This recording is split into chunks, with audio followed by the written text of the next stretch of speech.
سورۃ الفاتحہ وہ بابرکت سورت ہے جو کہ مکۃ المکرمہ میں حضور کے سینہ اطہر پہ نازل ہوئی۔ 7 آیات پر مشتمل یہ سورت اپنے دامن میں بہت سا نور رکھتی ہے، بلکہ قرآن مجید کی یہ واحد سورت ہے جو ایک بار نہیں 2 بار نازل ہوئی ہے، اس لیے اس کو سبع مثانی بھی کہتے ہیں کہ 7 آیتیں جو 2 بار نازل ہوئی۔ حضرت ابو سعید بن معلہ رضی اللہ تعالی عنہ جلیل القدر صحابی ہیں، نماز پڑھ رہے تھے تو حضور نے انہیں آواز دی۔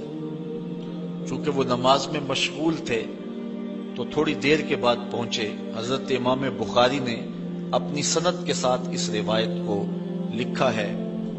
تھوڑی دیر کے بعد پہنچے تو آقا کریم نے فرمایا کہ میں نے تمہیں آواز دی اور تم نے آتے ہوئے دیر کیوں لگا دی؟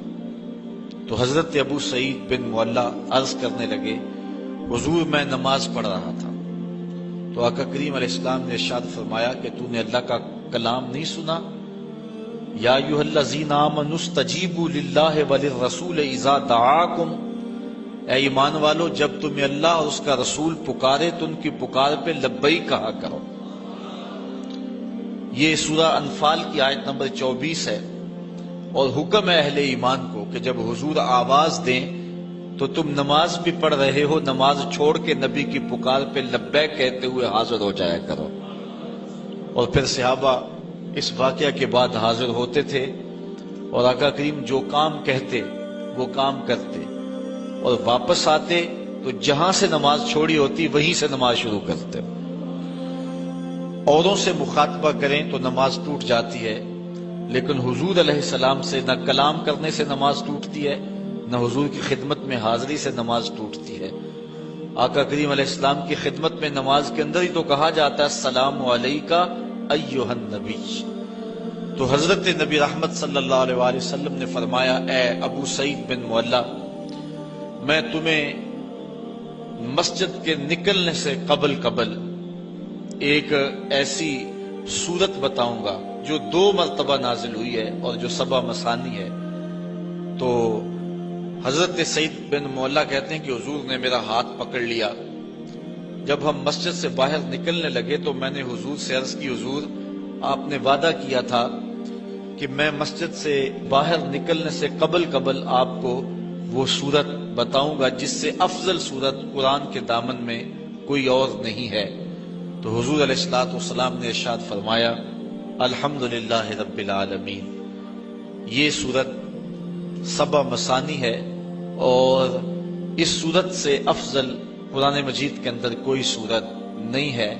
اور حضرت ابی بن کعب رضی اللہ تعالی عنہ سے بھی اسی طرح کی ایک روایت مروی ہے جس کو امام ترمذی نے اپنی سند کے ساتھ روایت کیا ہے کہ حضور علیہ السلام نے ان کو آواز دی تو وہ بھی دیر سے پہنچے، تو حضور نے ان کو بھی یہ کہا کہ تم نے اللہ تعالیٰ کا کلام نہیں سنا؟ جب اللہ اور اس کا رسول پکارے تو پکار پہ لبیک کہا کرو۔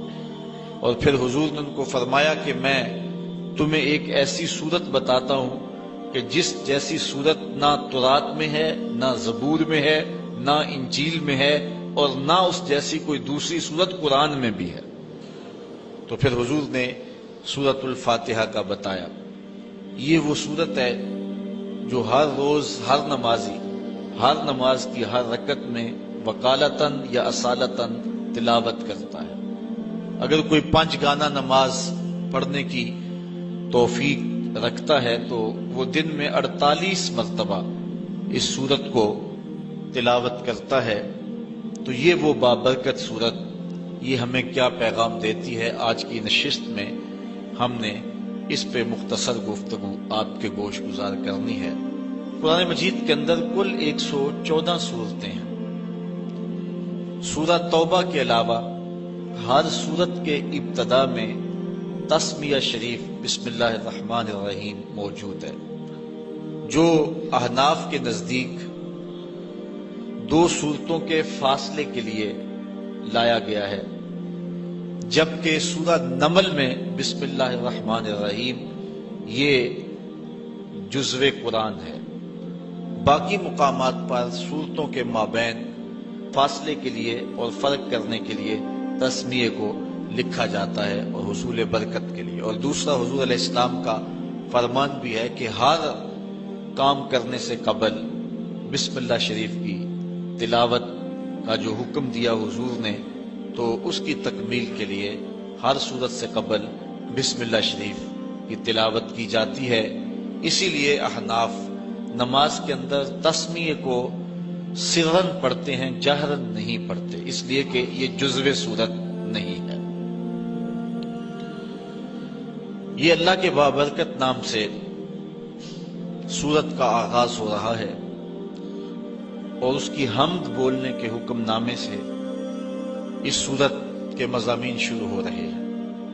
الحمدللہ رب العالمین، تمام خوبیاں اللہ کے لیے جو تمام جہانوں کا پالنے والا ہے۔ حمد کسی کے اختیاری حسن پر جو تعریف کی جاتی ہے اسے عربی میں حمد کہتے ہیں۔ کسی کے غیر اختیاری حسن اور جمال پر جو تعریف کی جائے اسے مدح کہتے ہیں، اور کسی کے اختیاری حسن پہ جو تعریف کی جائے اسے عربی میں حمد کہا جاتا ہے۔ شکر اور حمد، ان میں عموم خصوص کی نسبت پائی جاتی ہے کہ ہر شکر حمد ہے لیکن ہر حمد شکر نہیں ہے۔ کسی کی نعمت کے بدلے میں جو تعریف کی جائے، خوبیاں بیان کی جائیں، وہ شکر کہلاتی ہے، اور بغیر کسی کی نعمت کے شکریہ کے طور پہ، ویسے ہی قدر شناسی کے طور پہ جو تعریف کی جائے اس کو عربی میں حمد کہتے ہیں۔ تو یہاں حمد کا حقدار کون ہے، حمد کس کے لیے ہو، تو یہاں یہی بیان فرمایا گیا، اور قرآن مجید کے اندر متعدد مقامات پر الحمدللہ کے لفظ موجود ہیں، اور جب یہ لفظ بندے کی زبان سے نکلتے ہیں تو حضور علیہ السلام نے فرمایا قیامت کے دن یہ میزان کے پلڑے کو جھکا کے دیں گے، اتنا وزن ہوگا اور ان کا جو ہے وہ اتنا تول ہوگا۔ الحمدللہ، تمام خوبیاں اللہ کے لیے۔ لفظ اللہ ذات باری تعالیٰ کا اسم ذاتی ہے۔ اس پر علماء نے بہت لمبی گفتگو کی ہے کہ یہ لفظ مفرد ہے یا مرکب ہے۔ بعض نے کہا مفرد ہے، بعض نے کہا مرکب ہے۔ جنہوں نے کہا مفرد ہے انہوں نے یہ دلیل دی کہ جب بھی یا اللہ کہتے ہیں تو یا اور اسم جلالت کے درمیان ایہا کو نہیں لایا جاتا۔ اگر یہ مرکب ہوتا تو ایہا کو ضرور لایا جاتا۔ یہ عربی میں قاعدہ ہے کہ وہ لفظ جو مرکب ہو، معرف باللام ہو، جب اس سے قبل حرف ندا لایا جائے تو مذکر سے قبل ایہا اور مؤنث سے قبل ایتھا لاتے ہیں۔ جس طرح یا ایہا الرسول، یا ایہا النبی، یا ایہا المزمل، یا ایہا المدثر، تو یہاں مزمل کے اوپر یا مدثر یا النبی کے اوپر الف لام ہے، تو یا اور معرف باللام لفظ کے درمیان ایہا لائے، اور اگر مؤنث ہے تو ایتھا لائیں گے، یا ایتھا النفس المطمئنہ، وہاں ایتھا ہے، اور یہاں یہ لفظ نہیں لایا گیا، اور اگر اس کو لایا جائے تذکیر و تانیث کے لحاظ سے تو کفر ہوگا، لہذا یہ لفظ مفرد ہے، مرکب نہیں ہے۔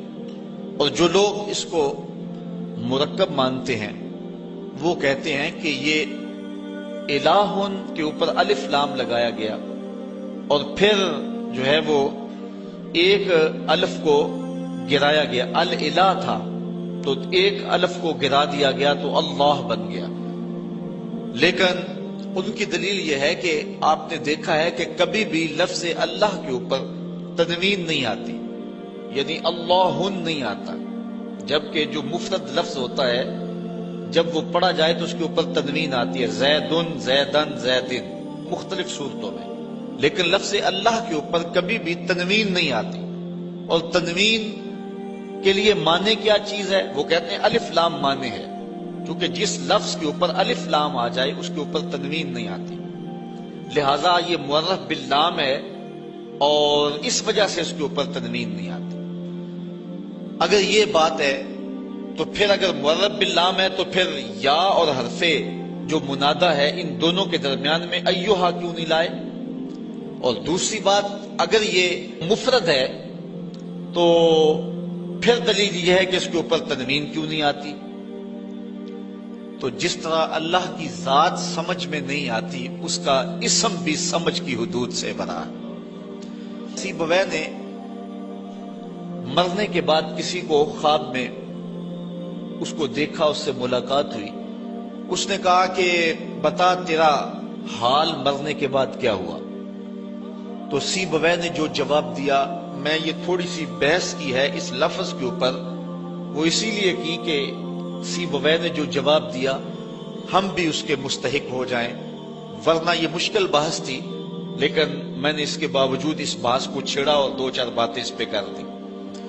سیبویہ کہتا ہے میں ساری زندگی لفظوں کی کھال ادھیڑتا رہا اور بال کی کھال ادھیڑتا رہا، اور ساری زندگی میں لفظوں میں الجھا رہا، قرآن مجید کے معنی مطالب اس کی طرف میں نہ گیا اور میں لفظوں پر ہی ساری زندگی بحث کی۔ مرنے کے بعد میرے مالک نے مجھے بخش دیا، تو میں نے عرض کی کہ مالک میرا کون سا نیک عمل تھا جس کی وجہ سے مجھے بخش دیا؟ تو ارشاد ہوا کہ تو نے لفظوں پہ ساری زندگی بحث کی، یہ تیرا کوئی ایسا عمل نہیں تھا، لیکن لفظوں میں بحث کرتے کرتے میرا نام بھی اس لفظوں کے اندر آیا، لفظ اللہ۔ کسی نے کہا یہ نکرہ تھا، الف لام لگا کے معرفہ بنایا گیا، کسی نے کہا یہ علم ہونے کی وجہ سے معرفہ ہے، لوگوں نے اس پہ بحثیں کی، لیکن سیبویہ کہتا ہے کہ میں نے کہا کہ یہ پہلے ہی معرفہ تھا، لیکن اس میں جلالت ہونے کی وجہ سے اس کو مزید معرفہ کر دیا گیا، تو یہ عارف المعارف ہے، یہ معرفہ کا بھی معرفہ ہے۔ کہتا ہے کہ میں نے اس کے بابرکت نام کو عارف المعارف کہا تو اللہ تعالیٰ جل شانہ کو میری یہ ادا پسند آ گئی اور میری مغفرت فرماتی، اس لیے میں اس کے بابرکت نام پہ تھوڑی سی بات کی ہے کہ باوجود کہ یہ علماء کا موضوع ہے، لیکن سارے لوگ پوری توجہ سے اس گفتگو کو سن رہے تھے۔ اس لیے سن رہے تھے کہ ہمارے رب کے نام پر بحث ہو رہی ہے، تو اللہ کی رحمتوں سے یہ بعید نہیں ہے کہ اللہ اس کے صدقے سے ہماری بھی مغفرت فرما دے کہ یہ اجمی لوگ ہیں لیکن میرے نام پر بحث کو غور سے سن رہے تھے، تو اللہ تعالیٰ جل شانہ اس کے صدقے ہم سب کی مغفرت فرمائے۔ تو کہا تمام خوبیاں اللہ کے لیے۔ اب یہاں الحمد کے اوپر جو الف لام ہے یہ بھی علماء نے کہا جنس کے لیے، یا الف لام جنس کا ہے یا استغراق کا ہے۔ ان دونوں صورتوں میں معنی یہ بنتا ہے کہ ہر خوبی اللہ کے لیے، یا ہر چیز جس کو خوبی کہا جا سکتا ہے وہ اللہ کے لیے، یعنی ہر کمال، ہر تعریف، ہر وصف، ہر خوبی، اس کے جتنے بھی افراد ہیں، یعنی خوبی کی جتنی بھی صورتیں اور قسمیں ہیں وہ سب اللہ کے لیے۔ اور دوسرا معنی یہ ہے کہ جسے خوبی کہتے ہیں، نفس خوبی، جنس خوبی، جنس کمال، جنس تعریف، وہ سب کے سب اللہ کے لیے، جس کی شان یہ ہے رب العالمین، جو تمام جہانوں کا پالنے والا ہے۔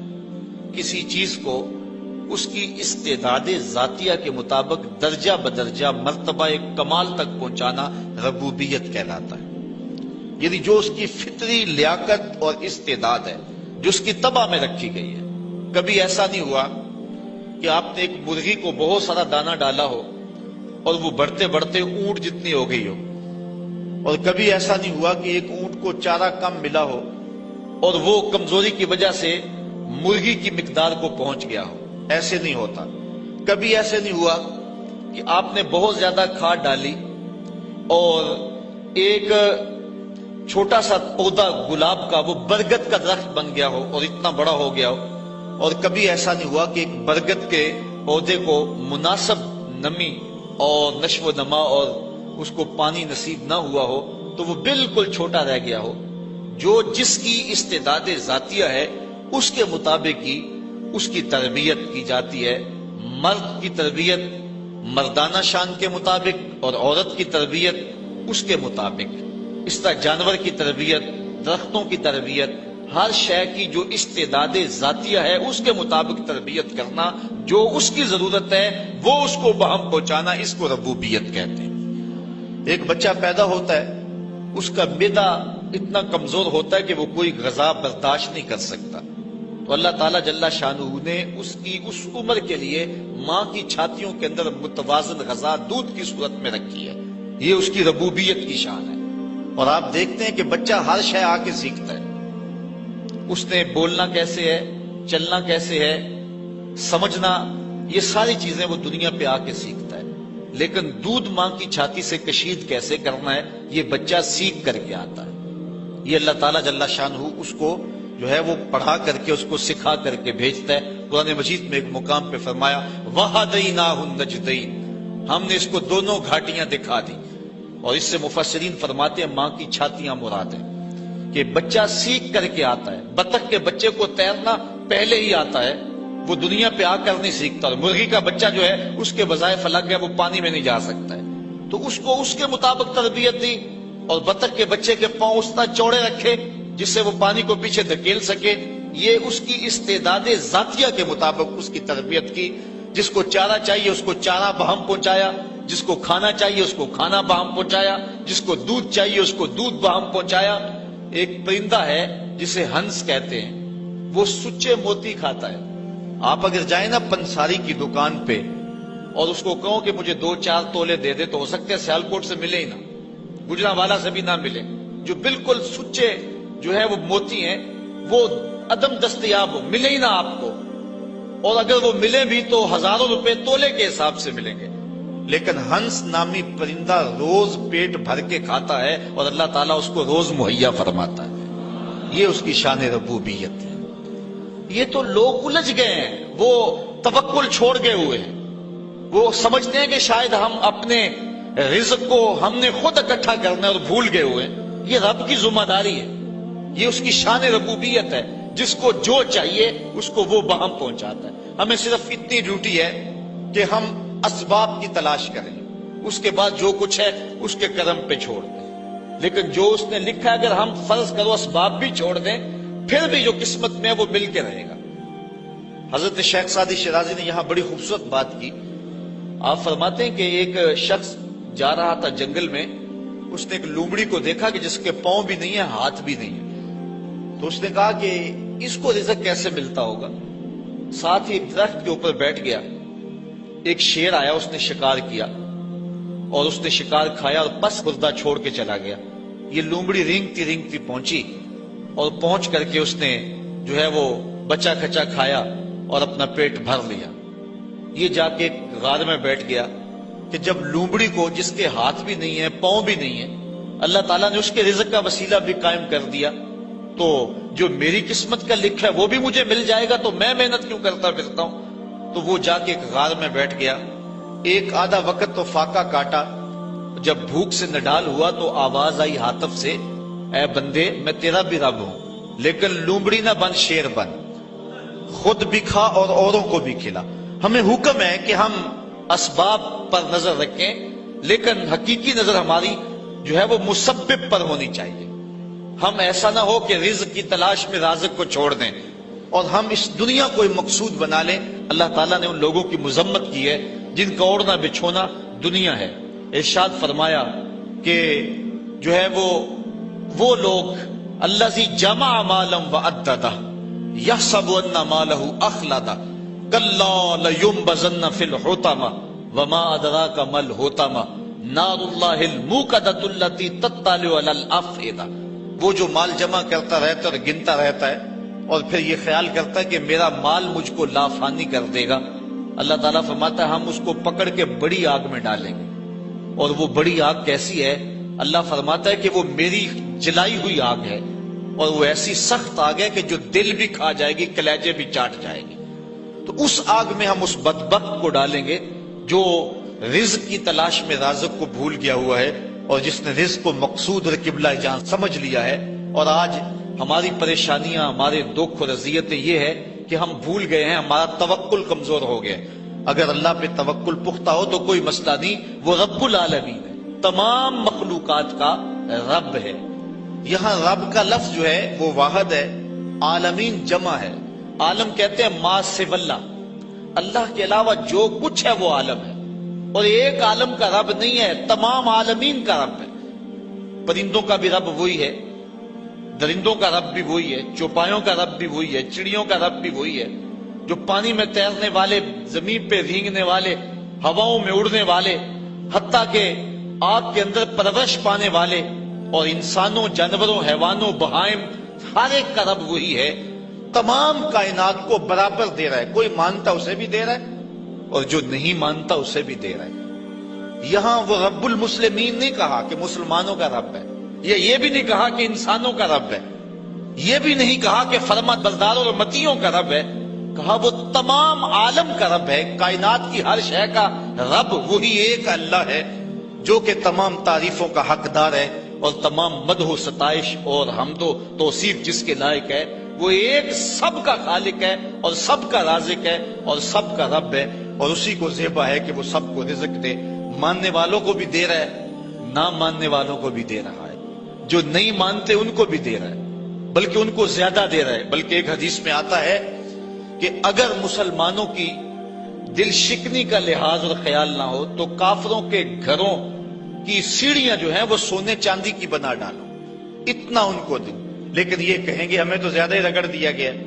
کافر کو بخشے حور و قصور، اور مومن کے لیے فقط وعدہ حور. پہلے شکوہ کر دیا گیا، پھر تو اور زیادہ شکوہ کریں گے. لیکن وہ ہر ایک کا مالک ہے. جو نہیں مانتا اسے بھی دے رہا ہے، جو مانتا اسے بھی دے رہا ہے. جو اس کے حضور سجدہ ریز نہیں ہوتا، رب اس کا بھی ہے. اور جو اس کے حضور پانچوں وقت سجدہ ریز ہوتا ہے، رب اس کا بھی ہے. کبھی سورج کو نہیں کہا یہ میرے نافرمانوں کا گھر ہے، اس کے گھر میں روشنی نہ بکھیرنا. یہ مجھے سجدہ نہیں کرتا، ہوا تو اس گھر میں آکسیجن نہ پہنچانا. کبھی چاند کو نہیں کہا تیری چاندنی فلاں کے آنگن میں نہیں اترنی چاہیے، وہ میرے نافرمانوں کا گھر ہے. کہا جس طرح با یزید کے گھر میں روشنی کرتا سورج، اس گناہگار کے گھر میں بھی ایسے ہی کرنی ہے. چاہے گناہگار ہے لیکن میں اس کا بھی اسی طرح رب ہوں جس طرح با یزید بستامی کا رب ہوں. اب تھوڑا سا ایک اور اس پہ نقطہ سمجھنے کی کوشش کیجئے. عالمین اتنے ہیں اور رب ایک ہے. یہاں رب کا لفظ واحد ہے اور عالمین بہت سارے ہیں. یہاں یہ بات عقیدے کی سمجھ میں آتی ہے کہ ایک رب کے کئی عالم ہو سکتے ہیں، یعنی کئی عالمین کا ایک رب ہو سکتا ہے. ایک باپ کے کئی بیٹے ہو سکتے ہیں، اور ایک شوہر کی کئی بیویاں ہو سکتی ہیں. ایک آقا کے کئی غلام ہو سکتے ہیں، اور ایک رب کے کئی بندے ہو سکتے ہیں.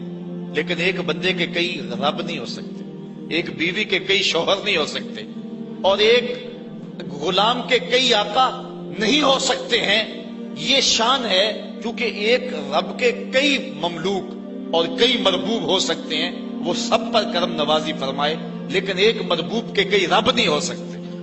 اور دوسری بات یہاں سمجھنے میں یہ آتی ہے کہ وہ ایک رب ہو کے سب کو برابر دے رہا ہے، اور سب پہ کرم فرما رہا ہے، اور سب کو نواز رہا ہے. اور ہر بندہ یہ سمجھتا ہے کہ جتنا فضل میرے پہ ہو رہا ہے شاید دنیا کے اوپر میں ہی اس کا بندہ ہوں. یعنی اتنا کرم، اتنا فضل ایک ایک بندے پہ. انسان ذرا غور کرے اس کے اندر کے سسٹم، اس کا نظام زندگی، اس کو دیے جانے والی عزتیں، اس کو شہرت، وقار، اس کو دولتیں، اس کی اولادیں، یہ کیا کیا ایک شخص کو دیا گیا ہے. اور ایک رب نے سب کو دیا ہے. اس کے کئی بندے ہیں لیکن اس کے باوجود کسی کو کمی نہیں چھوڑی. ہر ایک کو بہم آکسیجن پہنچ رہی ہے، ہر ایک کو ہوائیں پہنچ رہی ہیں، ہر ایک کو سورج کی کرنیں مل رہی ہیں، ہر ایک کو چاندنی میسر آ رہی ہے، رزق کے دروازے پہ خیرات بانٹ رہا ہے ہر ایک کو. اس کے کئی بندے ہیں لیکن اس نے کسی کے لیے کمی نہیں چھوڑی. اور بندے کا کوئی دوسرا رب نہیں تھا، لیکن بندے کا انداز یہ ہے جس طرح اس کے کئی رب ہوں اور وہ اس کے حضور سجدہ کرنے نہیں چاہتا، اس کو فرصت نہیں ملتی. ایک رب کے کئی مملوک ہیں، ایک رب کے کئی مربوب ہیں، لیکن اس نے کسر نہیں چھوڑی اور ایک بندے کے کئی رب نہیں ہیں، لیکن اس کا جو انداز ہے وہ کتنا بیگانگی والا ہے، تو کہا الحمدللہ رب العالمین۔ بات آگے بڑھائیے، الرحمن الرحیم، وہ تمام جہانوں کو جو خیرات دے رہا ہے، تمام جہانوں کی جھولیاں بھر رہا ہے، وہ کیوں بھر رہا ہے؟ مجبور نہیں ہے، کسی احسان کے بدلے میں نہیں دے رہا، مستقبل میں بندوں کی ضرورت نہیں ہے، تو پھر اتنے بندوں کو، اتنی مخلوقات کو، جس میں جن بھی ہیں، جس میں حشرات الارض بھی ہیں، چوپائے بھی ہیں، اتنا کیوں نواز رہا ہے؟ اتنا نواز رہا ہے، کیوں نواز رہا ہے؟ کوئی غرض ہے نہیں، کوئی مقصد ہے نہیں، الرحمن الرحیم، محض اپنی رحمت سے کرم فرما رہا ہے۔ رحمت اللہ تعالیٰ جل شانہ کی مخلوق پر شفقت ہے، اس شفقت کے سبب اللہ تعالیٰ جل شانہ پوری مخلوق کو نواز رہا ہے۔ رحمان اور رحیم یہ دونوں مبالغے کے صیغے ہیں، اور اللہ تعالیٰ جل شانہ کی رحمت عمیم کا تذکرہ ہے۔ رحمان میں زیادہ جو ہے وہ رحمتوں کا ذکر ہے، یہ زیادہ مبالغہ ہے رحیم سے، اور اسی لیے کسی شخص کے لیے رحمان کا لفظ نہیں بولا جا سکتا۔ عبد الرحیم کو اگر رحیم کہہ لیں تو گزارا ہوگا، لیکن عبد الرحمان کو رحمان نہیں کہہ سکتے، کیونکہ رحمان اس کی ایسی صفت ہے کہ جو اس کے علاوہ کسی اور میں نہیں پائی جا سکتی۔ رحیم کا لفظ اس نے اپنے نبی علیہ السلام کے لیے بھی بولا ہے، بالمومنین رؤوف الرحیم، لیکن رحمان کا لفظ اللہ تعالیٰ کے علاوہ کسی اور کے لیے مستعمل نہیں ہوگا۔ یہ اس کی ایسی صفات پر مشتمل ہے کہ جو اسی کا خاصہ ہیں، اور اس کے علاوہ کسی بندے کے اندر، کسی اور مخلوق کے اندر، اور کسی اور ذات کے اندر جو ہیں وہ ممکن نہیں ہے۔ اب اللہ تعالیٰ جل شانہ کی رحمتوں کا ذکر کیا گیا، لیکن رحمتوں کا ذکر کرنے کے متصل بعد اس نے اپنی مملکت اور حکومت کا ذکر بھی کیا۔ مالک یوم الدین، وہ رب جو رحمان بھی ہے، وہ رب جو رحیم بھی ہے۔ بندہ کہیں رحمتوں سے دھوکے میں نہ آ جائے اور بدعملی کا شکار نہ ہو جائے۔ جو رب رحمان بھی ہے، جو رب رحیم بھی ہے، اس کی یہ شان بھی ہے کہ جزا کے دن کا مالک بھی وہی رب ہے۔ وہ دن جو 50,000 سال پہ مشتمل دن ہوگا، جس دن اللہ کا آخری اور ٹل فیصلہ آئے گا، جس فیصلے کے بعد کوئی فیصلہ نہیں ہوگا، نہ کوئی اپیل ہو سکے گی۔ یہاں تو سول کورٹ سے سیشن کورٹ میں، وہاں سے جو ہے وہ ہائی کورٹ میں، وہاں سے سپریم کورٹ میں چلے جاتے ہیں، لیکن وہ آخری فیصلہ ہوگا، اس کے بعد کوئی کورٹ نہیں ہے، اور نہ کوئی دن ہے اس کے بعد۔ جو فیصلہ ہوگا وہ ٹل ہوگا، وہ طے ہوگا۔ اس لیے بندے کو ساتھ ڈرایا بھی گیا ہے، کیونکہ ایمان خوف اور امید کی کیفیت کے درمیان